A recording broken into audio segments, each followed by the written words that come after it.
Hello and welcome to the Crystal Palace podcast. I'm Alfonso Greenbrook and today I'm joined by Christopher Weston. Hello. Today in Pod 4 we'll be looking over Palace's pre-season results and the club's new captaincy in Dann. We'll also be looking at some of the transfer rumours surrounding players coming in and out of Selhurst Park. As well as this, I'm also going to be bringing you an exclusive interview with Dann following his promotion to club captain. So let's begin.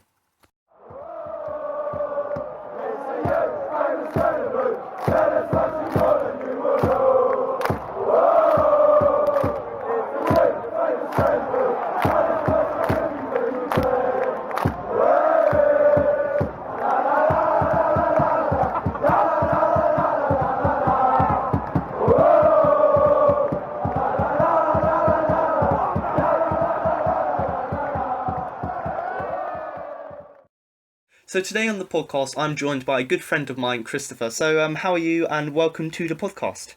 Well, thank you for having me. I'm quite good today. That's good. So how does it feel to be on your first podcast for Crystal Palace?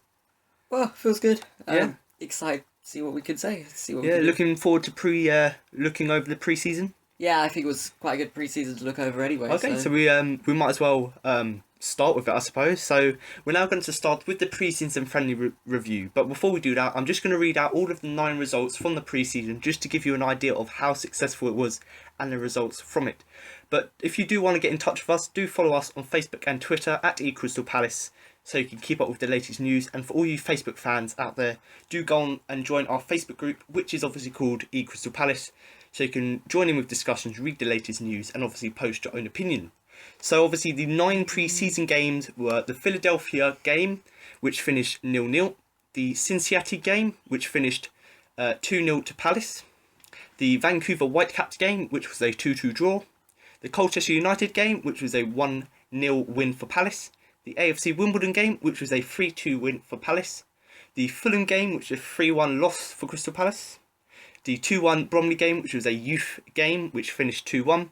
The Valencia game, the only home fixture of the pre-season campaign, which was a 3-1 win for Crystal Palace. And finally, the Farnborough Town game, which was another development side game, which finished 3-0 to Crystal Palace. So, Christopher, would you like to give everyone just a slight lowdown of all the games from pre-season for those who didn't see the game, and obviously just to give them sort of insight into what happened? So we might as well start with the Philadelphia game, which was, let's say, an almost boring game in the fact that it finished 0-0. So what do you want to add to that? Well, just looking at the Philadelphia game here, we've got, in the first half, as you say, not much really happened. It was quite dull. There was a couple of chances. Union, of course, had most possession, but that's not really too surprising, since the fact that this is still football season for them. So they will be fit. They will be playing a lot more than us. We haven't played until then. First half changes, 9 for Philadelphia, only 3 for Palace. Second half, we're a bit more lively, played well. Wickham almost got a goal, but still 0-0 end. Okay, so I think one of the things that did show in the game is that Philadelphia made quite a lot of changes. So do you feel that could have sort of changed their game a bit because they had loads of different players on the field? So the fact that they hadn't played together in the game would affect it, I suppose? Yeah, probably making that many changes would have made a difference. Because they would have obviously had to change their game plan, I suppose. Yeah, the team play, the team outlook would have changed. Unlucky we didn't get a goal, actually. But... And I suppose the Palace changes did make a bit more of an impact because they were the players who hadn't been on doing international duty, so they were much more fresh, and obviously they added a bit more energy, obviously, to the game. So the lineup for that game was Speroni, the defenders, Ward, Kelly, Dann, Friars. The defensive midfield was made up of Boateng and Much. And this is the debatable bit, which I did discuss in one of the previous podcasts of the formation. But looking at the game myself, I think that Townsend played on one wing with Punchin on the other, and Kai and Lapido playing up front. But certainly, once the substitutions came on, it was a much more livelier game. But obviously, Palace couldn't get anything of it. So now for the first win of pre-season, the 2-0 win against Cincinnati. So what do you want to say about that game? Well, first of all, it was the biggest crowd they've had in American football history. American football.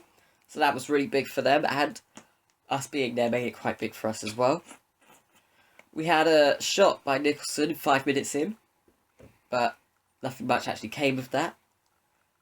Much's goal from 25 years old was an absolute banger straight into the goal. Really great score. Top corner, wasn't it? Yeah, top corner. So, good strike. Yeah, nothing really much for the rest of the half until right before the end of the half with a vicious strike from Cummings, but that was quickly dealt with. From Speroni in goal. Yes. Yes. Okay, so the second goal, that was Zaha's goal after Townsend gave it over to him so he could get that goal. Townsend then went on himself with 2 chances. and they were long ranges, weren't they? Yeah. With his weaker foot, but yeah. Shame couldn't get a goal there, but Perntros saved that goal. Yes, also, late on in the game, the goalkeeping substitution. Yeah. So, all in all, a good win, a first win of the campaign, but obviously there was a lot more changes in this game than there was in the Philadelphia game. So the lineup was McCarthy with a backline of Ward, Kelly, Delaney and Friars. Once again, the 2 defensive midfielders, Boateng and Much, and obviously with Much moving up the field quite a lot, changing positions to get forward.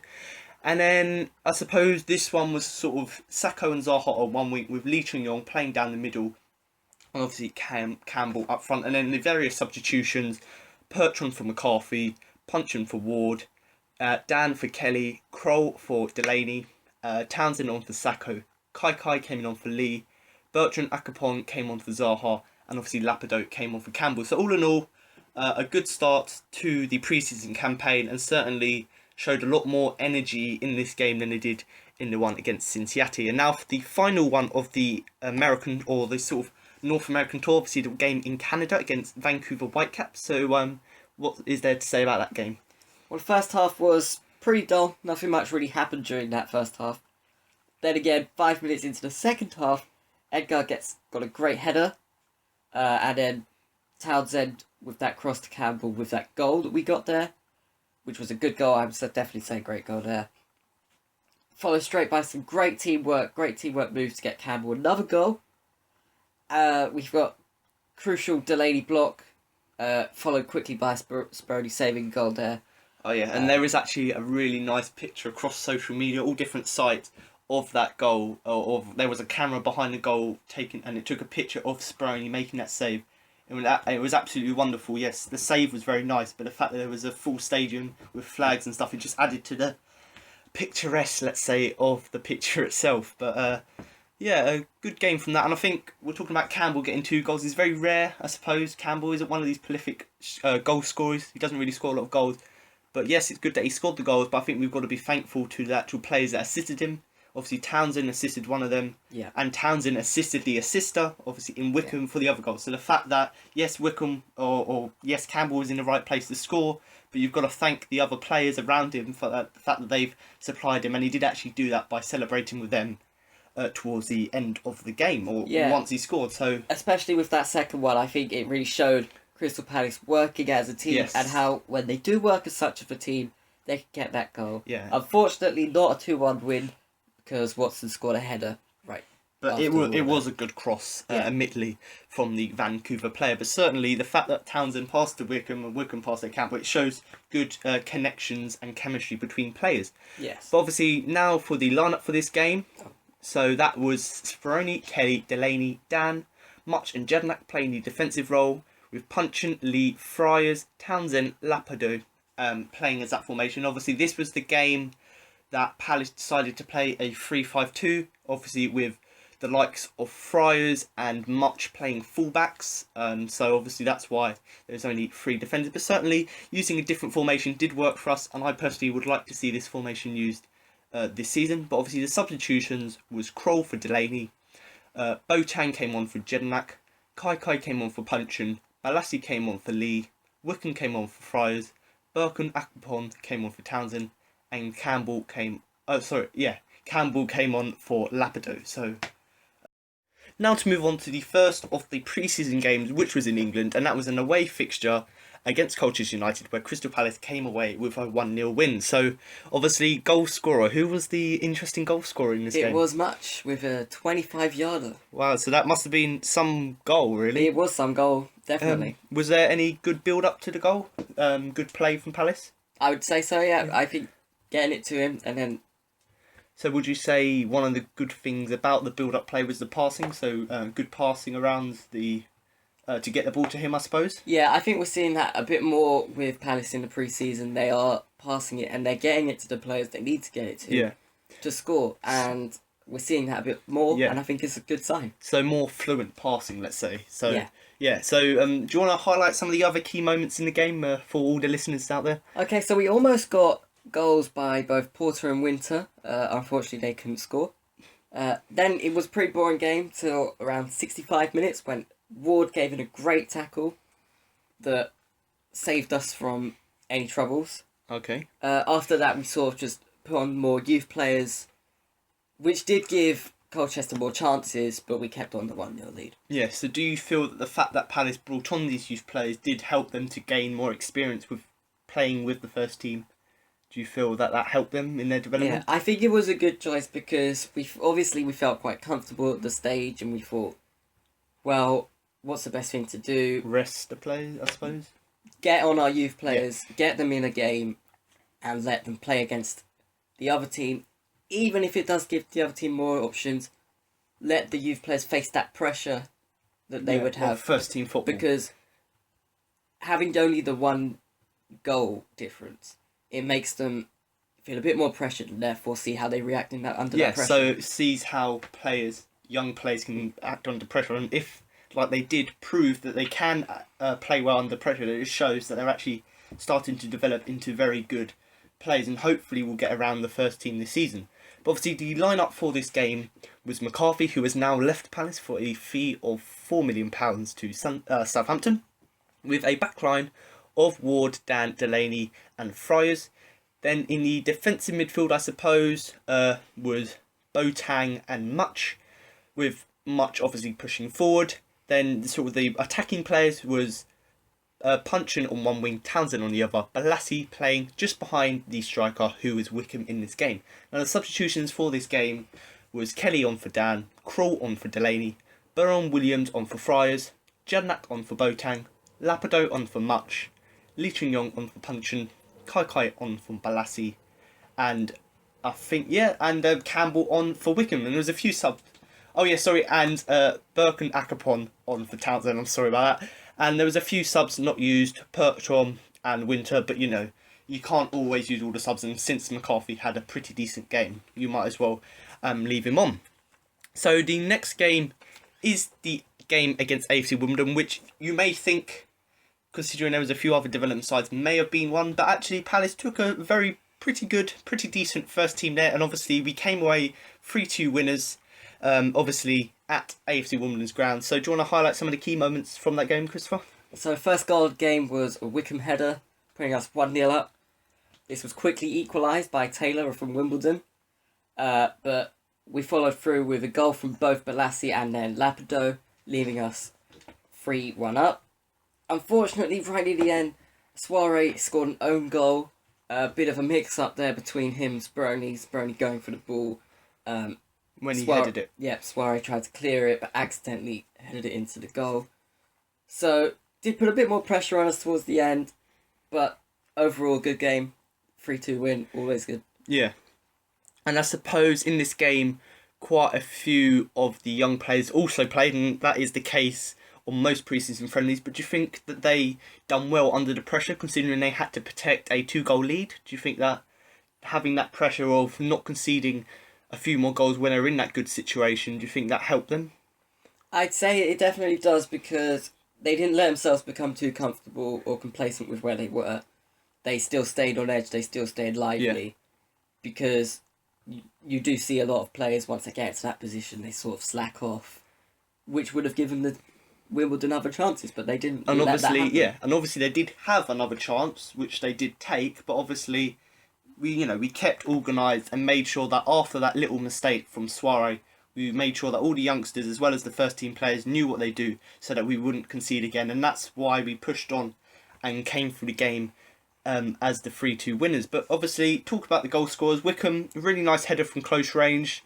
Do you think we can see more of that from him this season? I hope we do. I think it's something to look for, especially in the next coming games. Yeah, so do you think his headering ability may help us in the league? The fact that if we can get crosses to him, he could header them in? Well, it always helps to have someone who's good at headering because it's getting harder and harder to push through just push through the defence. If you can get across over the defence and onto the head of one of your players, Yeah. more often than not, you see these going into the net, and that's what we need. Yeah, and obviously Lapido and Soare both scored. Both of these goals were from close range, sort of, they couldn't, they're under such pressure, AFC Wimbledon, in that position that they couldn't really defend it as well because they're literally, it's one-on-one with the keeper, it's a crowded box, and whoever's going to take a shot is either going to be cleared or it's going to be shot into goal. And obviously in our case it was shot in the goal, but very nice goal from Lapido, nice powerful strike, and same with Balassi. Crowded box, but he was able to get the ball, and instead of giving the possession away for them to clear it, he was able to obviously have a shot on the goal. But all in all, a very good game from AFC Wimbledon, or AFC Wimbledon as the opponents, but obviously from Palace as well. So Christopher, do you want to read up the substitutions or the lineup for this game? Okay, so the lineup for this game was Speroni, Kelly, Dann, Delaney, and Friars.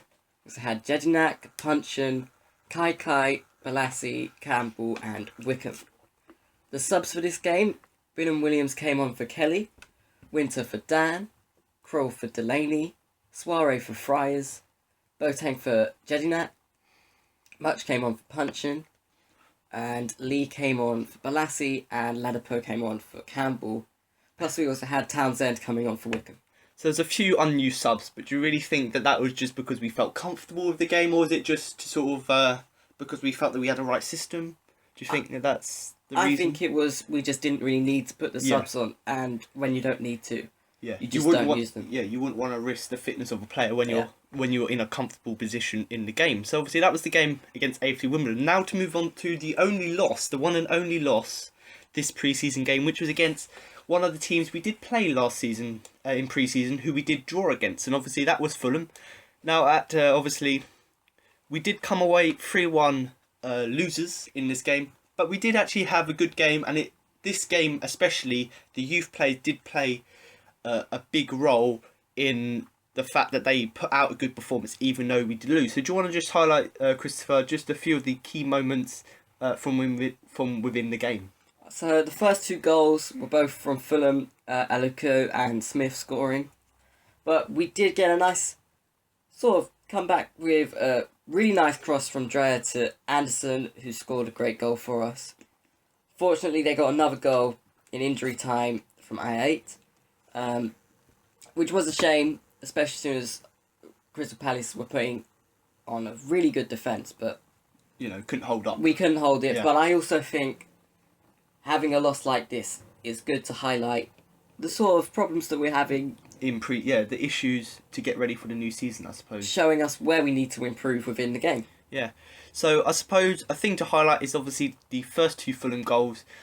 It was a slight mix-up between the defence and Speroni, the fact that the defender was man-marking the striker, so maybe Speroni, instead of coming out and trying to claim the ball, he maybe should have stayed on his line and made an attempt to save it. But do you think that was a really big issue in the game, the fact that there was that miscommunication, or do you think it was just unlucky, the fact that he saw the situation in a different way, he interpreted it in a slightly different way? Do you think that would have helped? I think it was unfortunate. Yeah. I wouldn't say it's a major issue.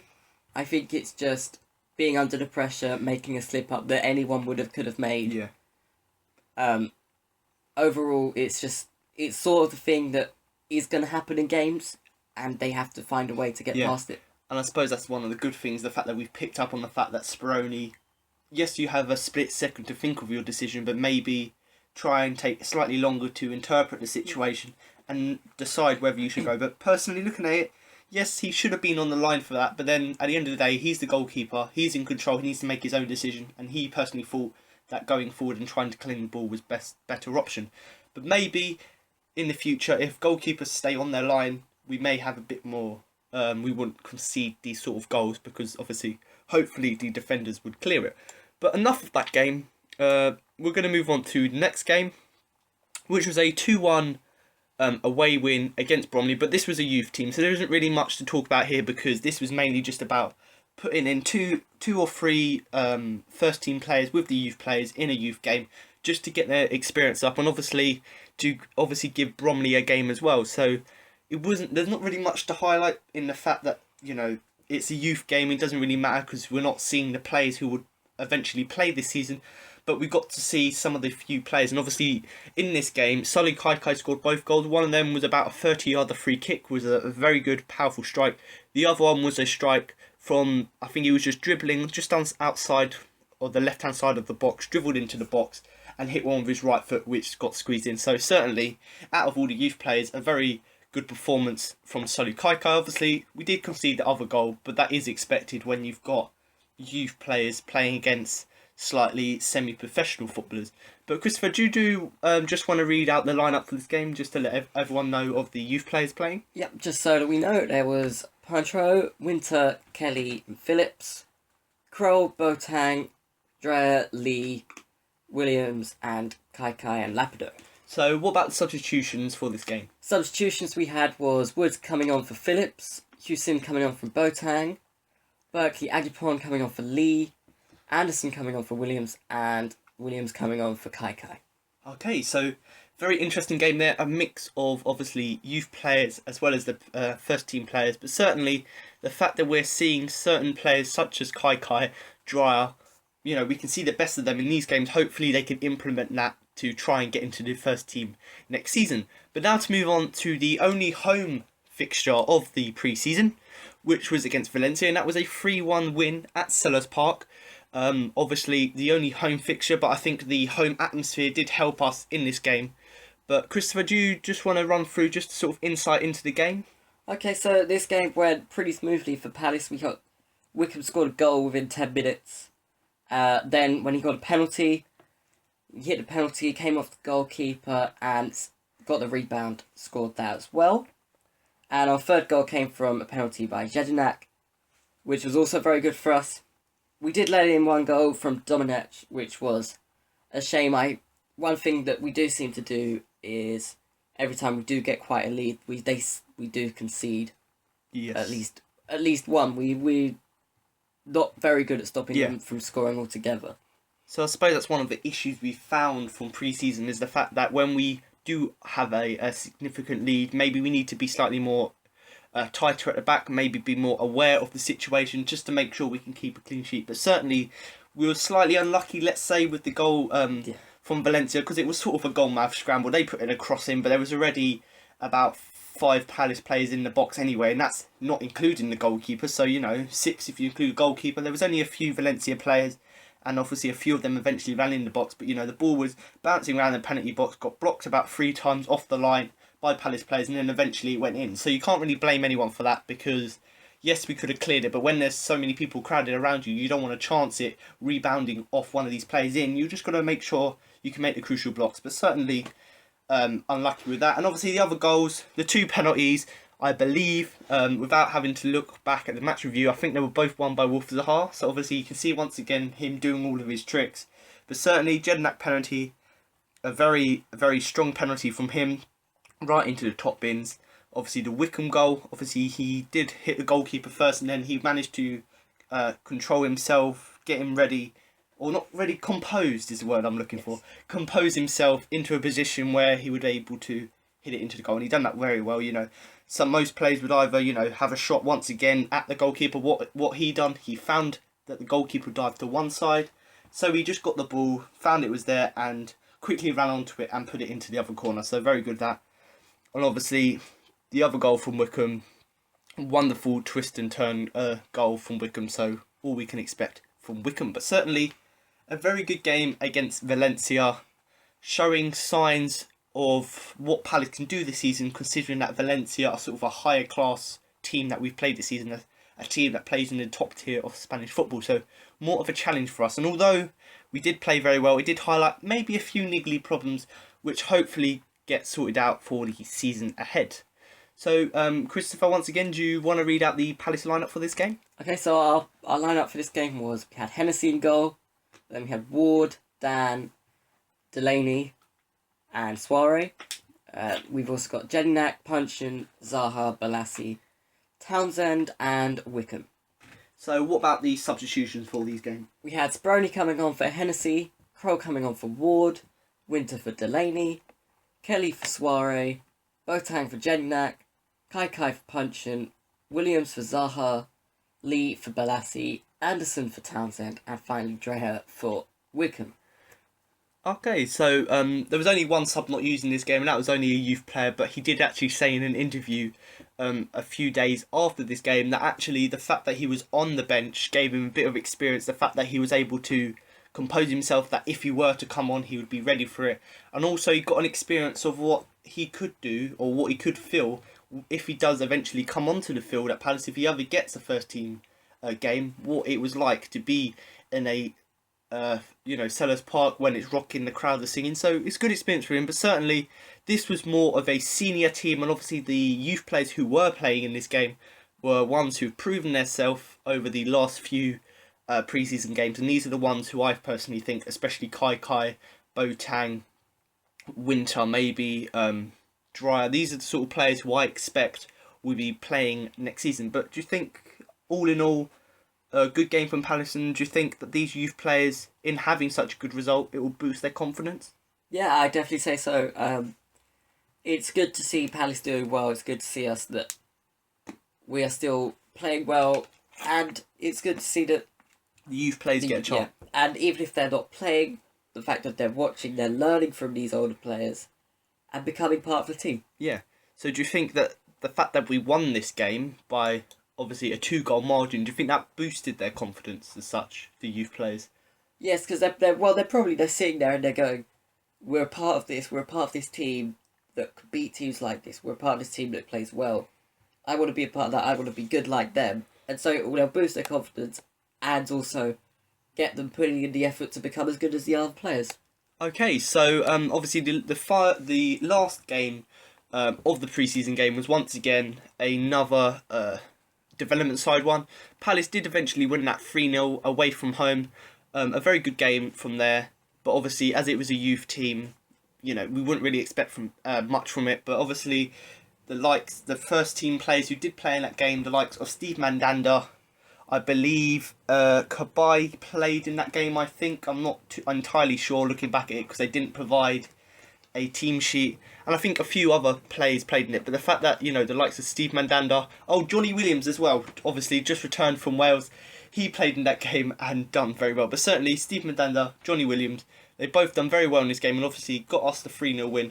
But that just shows that, even with the youth team, they can get good results against certain teams. And once again, I'm going to say shout out, I don't know whether that's the right word to use, but Sully Kai once again scoring 2 magnificent goals, and the ever growing in confidence player, 17-year-old in Luke Dreyer, scored another wonderful goal. So do you think the fact that these young players are getting goals against these teams will not only get them a place in the first team this season, but do you think it will boost their confidence? Do you think it will boost their confidence coming into these games? Certainly, especially getting something like 3-0 win, clean sheet, it's something that they should be aiming for, and it's good to see that they're getting these things.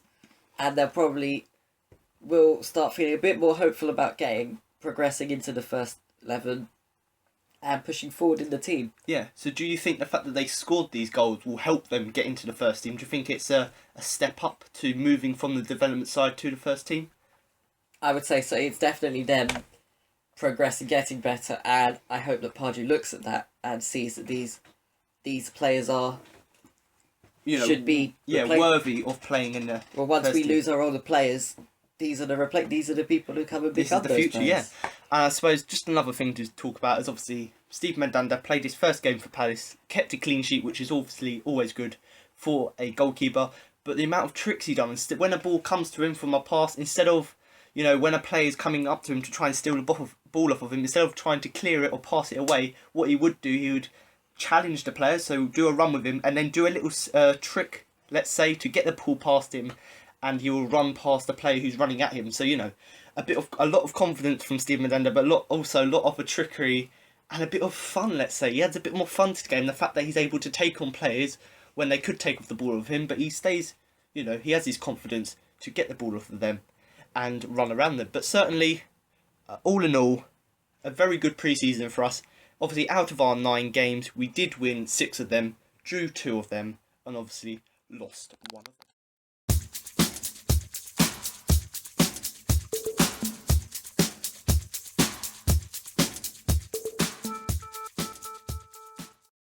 So Scott Dann has recently been made the new club captain, and this will see Mile Jedinak, who has been the club captain for the last 5 years, leave his post, and this has prompted him to regretfully consider leaving the club. Championship side Aston Villa have shown interest in the midfielder, and a deal is apparently imminent. So Christopher, what are your thoughts on our new captain and the possibility of Mile Jedinak leaving the club? So I'm thinking Scott Dann. He's got fresh ideas. He's much younger than Jedinak. He's more likely to start, so I think that influenced him becoming captain. And plus, it could actually help him in his own attempts to get into the England team, as soon as he would have a higher role in his club. About Jedinak, though, it's a shame that he's considering leaving, because to lose such a leader, because he's been leading this club for 5 years, and now he's just gonna go to another club, is quite a bad thing to happen, really. It's quite upsetting for the club. I mean, one of the things that could have come into play here is, although his passing isn't the best, he is a really good defender, so it'd be really much of a shame to lose such a great defender. Yeah, and I suppose a thing to mention for him is, although he wasn't a goal scorer as such, he did always seem to pop up with crucial goals here and there throughout his career, especially that free kick from about 30 yards against Liverpool. That I'll never forget that. But certainly, although he was a defender, he done that very well. His passing wasn't that good, but when he was called upon or when he had the opportunity, he was able to header goals in. He was able to do stuff like that amazing free kick. And ultimately, if he does eventually leave, which is looking more than likely now, because he was pictured yesterday at the time of recording at the game, Aston Villa's game in the Championship, there's a picture of him walking into the stadium, so that probably is saying that he's going to leave unless Palace do reject the bid. But certainly, it's a shame to lose him. Yeah. And I think it was going to happen. I don't know. I don't think people will like me for saying this, but I think that Jedinak didn't really play as much as he would have liked to play last season, and as he has played in seasons before. So that's probably why Alan Pardew decided to change the squad a bit, because Dan played almost all the games he was available for last season, so obviously that's showing that he's a player who's probably going to play all of this season, so it makes sense to do it. And like Christopher said, he's much more younger, so obviously he's going to be in that role for longer, so that as time goes on, that will help him develop more as a captain. Also, he's got fresh ideas. Jedinak, his football career has been slightly different to Dan. So Dan obviously has played in the English leagues, whereas Jedinak's played in Turkish leagues. So maybe Dan, because he's known the English game for a long time, maybe he's got a few more ideas. And obviously, another thing Christopher did mention is the fact with the England squad, I personally think that he should have been included in it post-Christmas last season. But, certainly by having this role, having this responsibility will show the new England manager in Sam Allardyce, that actually this is a guy who's a really good defender, but also he has the leadership skills to lead out a team. But certainly, it's going to be sad seeing Jedinak leave if he does do it. But I think it's time, regrettably, to move on a bit and change with the times. And I think Scott Dann will be a good appointment for the club. But questions have also been asked about the future of Damien Delaney, as he was being tipped for the captain's job, but maybe his age has prevented him from getting a higher role at the club. So what are your thoughts on that, Christopher? Well, I think, again, we have to take into consideration that Dan is probably more likely to start than Delaney, and his age probably also has come into this, because he is 34 now. So. Exactly. He's with this whole idea of, if we are trying to bring in a younger captain with fresh ideas, then you aren't going to go for someone like Delaney, who's older. Although his experience may help being in the captain's place, I think what we're trying to go for is younger, fresh ideas, and that's what Dan has. And I think one of the things for him that's literally just popped into my head now is the fact that obviously Delaney, he's 34 now, going to be 35 this year. This is probably, judging by what ages players do retire, this is probably maybe his last season at Palace. Whether he gets a coaching job, I don't know. But if this is his last season, there's no point really in having him as the captain for only one season. You want someone who's going to be there for loads of seasons to come, so they can implement their plan and hopefully have a bit more consistency by not chopping and changing the captains. But if Jedinak does leave, I don't see why he couldn't get the the vice captain's role, because obviously he has experience at being the captain. But certainly he can pass on his experience from being the captain in the past to Scott Dann, just to help him to move into that role. But certainly Damien Delaney, I think the only reason he hasn't got the captain's job is, like Christopher said, he's not as likely to start as Dann. His age is probably going to restrict him now. He's getting slower, so it's not really going to work out. But certainly he's still a very commanding player. So him and Dann commanding everyone, having two big players like that shouting and commanding you, is going to make sure that the team is organised. But like I said, the vice captain hasn't yet been named. So Christopher, who do you think that should be considered for that role, considering that Jedinak and Delaney probably won't get the nod? Well, taking those two out of consideration, I'm thinking most likely Punchin will be put up for the role for quite a few reasons. I mean, on the field, he's always commanding the attacking player as if he is in command of that attacking force. Plus, his experience that he's got makes him good, and he's already going to be seen as sort of a mentor for the younger players, the youth players of the club.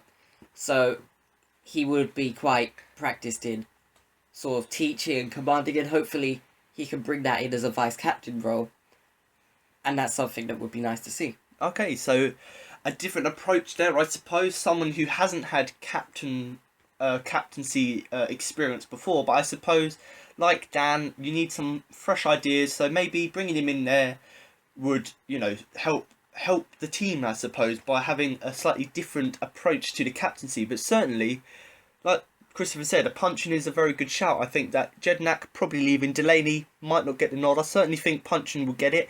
I can't think of any other real leaders within the team, because obviously Dann, Punchin, Delaney, they're the sort of players who in a game would always command people. And I suppose another person who does talk not as much is MacArthur. I can't really see MacArthur getting the job, because I don't see him in that role, but certainly he is another person who may be considered because he does talk quite a lot.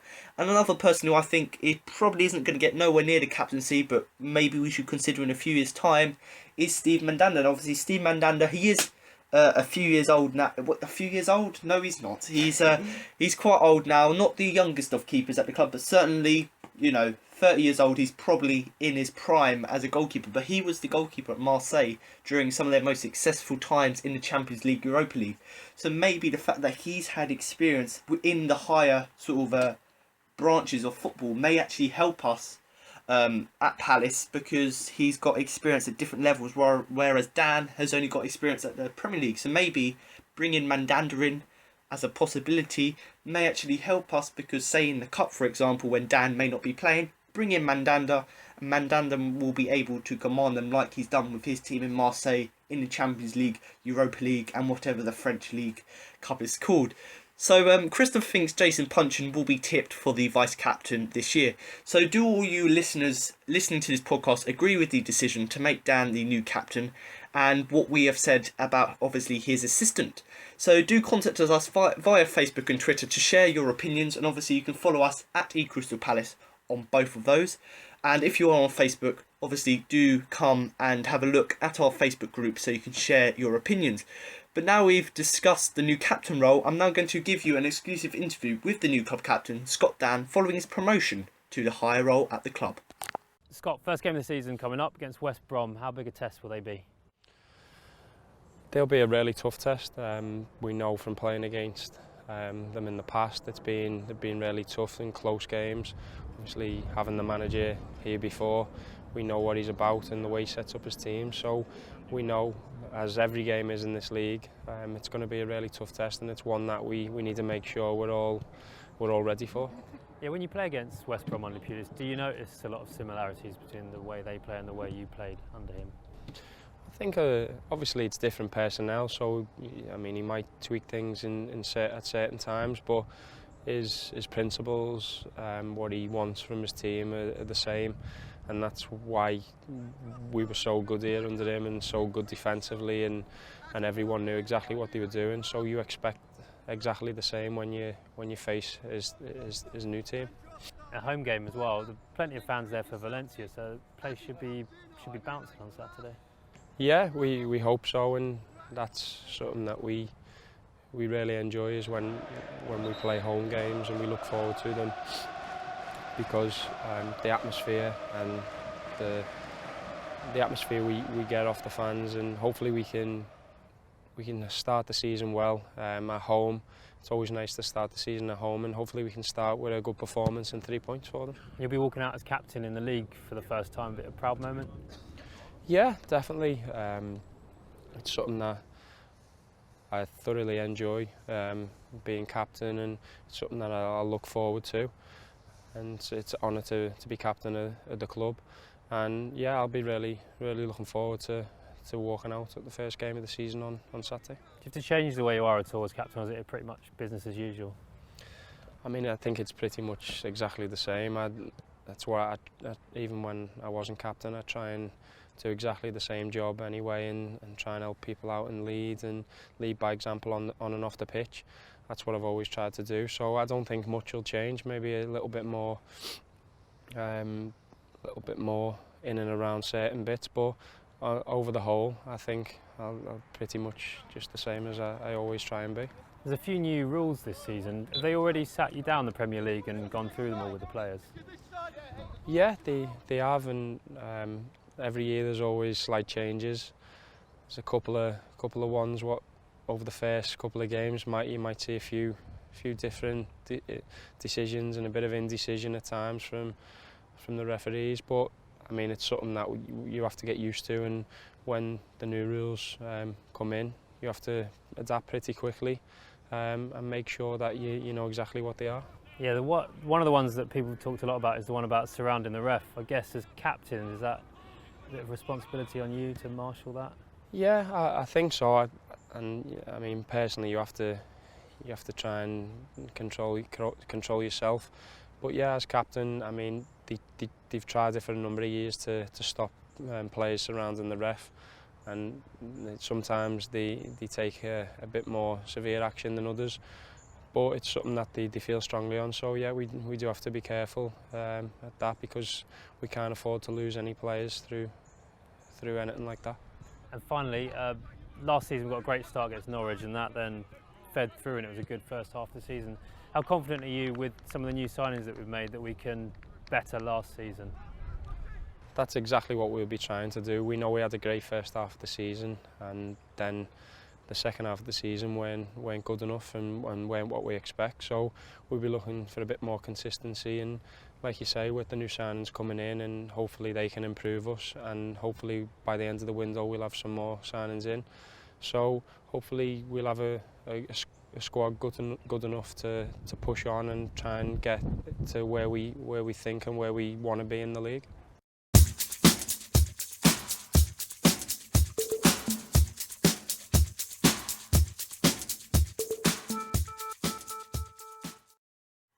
Now we've reached the end of the podcast. We're now going to talk a little bit about the transfer window, but before that, in front of me I have a list of all of the ins and outs from the window so far and the club's net spend. So let's begin with the list. So the players that have come into Crystal Palace are Andros Townsend from Newcastle United for £13 million, Steve Mandanda from Marseille on a free, which is believed to be around £2 million, even though it says free. We did actually pay a bit of money for him. James Tompkins from West Ham for £10 million. Then the outgoing players. So Yannick Bolasie has gone to Everton for £28 million. Dwight Gale has left for Newcastle United for £10 million. Alex McCarthy has left for Southampton for £4 million. David Gregory has left to Cambridge on a free. Chris Kentings has gone to Oldham on a free. Frank Gay has gone to Luton on a free. Emmanuel Adebayor has been released. Marouane Chamakh has been released.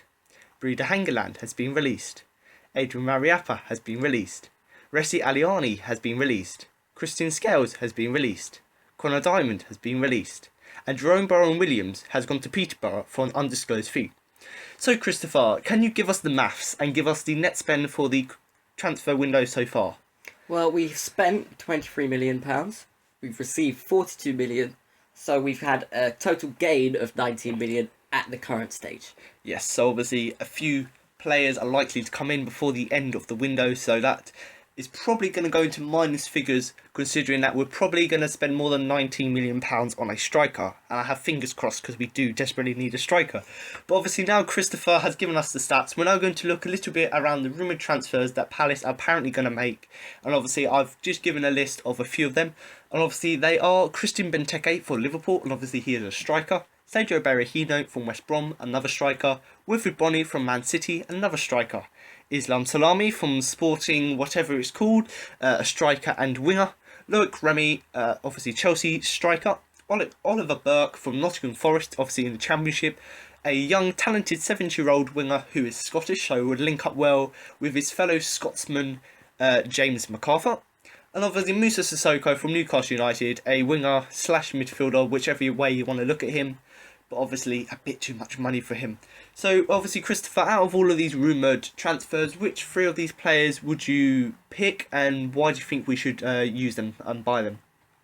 Okay, so to choose 3, I would probably go Christian Benteke, Wilfried Bony, and Oliver Burke. Okay, so obviously Christian Benteke from Liverpool, Wilfried Bony from Man City, and Oliver Burke from Nottingham Forest. So is there any specific reason why you've picked these three people? Well, Benteke and Bony are both proven strikers.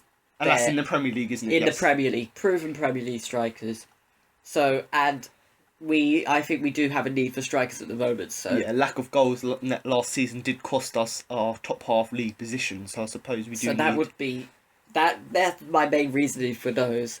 And Oliver Burke, well, he's a young player who's been proven in the Championship, and although he is a younger player, we see that he can play with that first 11 team, meaning it would be good to get such young talent with so much potential in our team to support the club as it moves through. Yeah, and I think another thing to sort of highlight about Oliver Burke is the fact that he's Scottish, and he does actually play, I believe, for the Scottish main team, the Scottish international team. So obviously in doing that, he will probably, if he gets moved up to their first team, will play alongside fellow teammate if he were to move James McArthur. So I think that actually having another Scottish player may actually help him or make him want to come to Palace, because in the future it may possibly be one of his fellow players, but teammates. But like you said, Christian Benteke, Wilfried Bony, out of the Premier League strikers, they're the ones who we're probably most likely to get. Obviously, Sergio Berahino, probably not going to happen now because West Brom said they're probably going to hold on to him. And even if he does go, he's probably more likely to go to Stoke. Obviously, Loic Remy, Chelsea have very high wages, so whether he would mind getting £1,000 a week less, I don't know. Moussa Sissoko from Newcastle, probably too much money to ask. Newcastle want about £35 million. That's a bit too much for him. Maybe £20 million would be more reasonable because he has got very good talent, but too much asking price. And obviously Islam Salami from Sporting, I think he's a very good talent, but obviously apparently West Brom are putting a bid for him, which may stop us from getting him. But also he isn't necessarily proven in the Premier League, so he may lack that bit of Premier League experience to be with us. But certainly Christian Benteke, like you said, proven goal scorer in the Premier League, would be a good signing. Whether he would come or not, I don't know, because it's been going on for months now. We've put in a few bids for him. Liverpool keep rejecting them, but certainly it's showing a bit of ambition from the club, the fact that they're putting money at a player of his ability. Same with Wilfried Bony. He hasn't had the best start since moving to Man City. He banged in about 20 goals a season for Swansea when he was there, so obviously that was good for him. So hopefully he'll come to Palace. We play a very similar system to what Swansea did play back when he played for Swansea. So maybe if he come in and we can supply him with the ball more, he can maybe score 10, 20 goals a season. But certainly out of these 3 strikers, I do have to agree with Christopher here. Them 3 players I definitely think that we would like to see at Palace. And out of them players that I've picked out from seeing transfer rumours, they are the players who I would likely like to see at the club. And if Oliver Burke decides to stay at Nottingham Forest because he feels, and the board at Nottingham Forest feel that it's not a right move for him and it might wreck his career as a young player, definitely going for Moussa Sissoko, because at the Euros he was actually really immense, a very good playmaker. But you know, they're all the transfer rumours from the transfer window. At the time of recording, we haven't actually signed any of them, so we'll just have to wait and see over the next 2-3 weeks whether we do sign any of these players. And we'll just have to wait and see who they will be.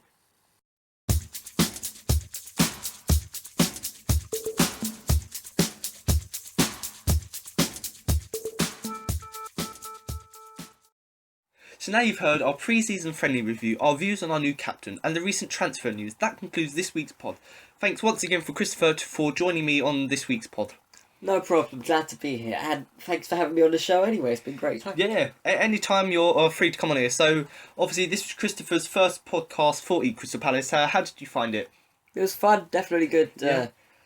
Fun to talk about Palace, obviously. Fun to talk about Palace and fun to record and speak about what you want to speak about, so it's good. I'm glad you enjoyed it. So, don't forget to come back next week for my post-match review of the game against Tottenham Hotspur. So, it's a goodbye from me. And from me. So, thanks everyone for listening. And remember to, up the Palace.